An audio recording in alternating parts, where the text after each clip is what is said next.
আসসালামু আলাইকুম। সবাই হাত বাড়ালে বয়ফ্রেন্ড আসে, জামাই আসে, আমি হাত বাড়ালে মাছ আসে। দেখেন সবগুলা মাছ একত্রিত হইছে।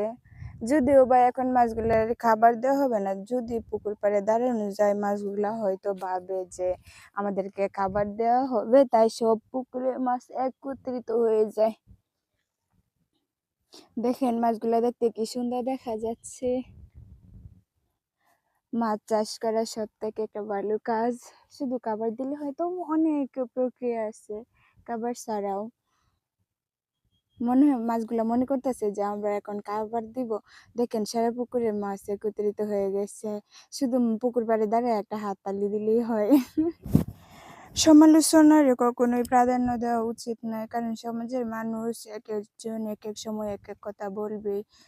তুমি মেয়ে মানুষ এগুলা কেন করতেছো বা কেন করো, তোমার কি টাকার অভাব আছে, যত ধরনের ফালতু কথা।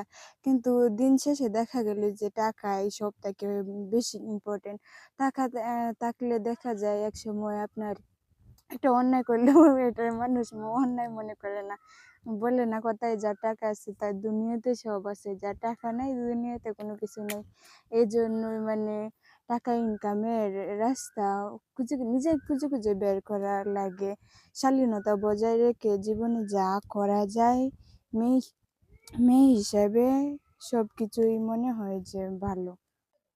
পৃথিবীতে 90% কাজ টাকা দিয়ে হয়, বাকি 10% কাজ হয়তো আবেগের উপর দিয়ে চলে। আমি আদৌ জানি না, কিন্তু নিজের সময়ও কাটে বা আবার টাকাও ইনকাম হয়, যার জন্যই মূলত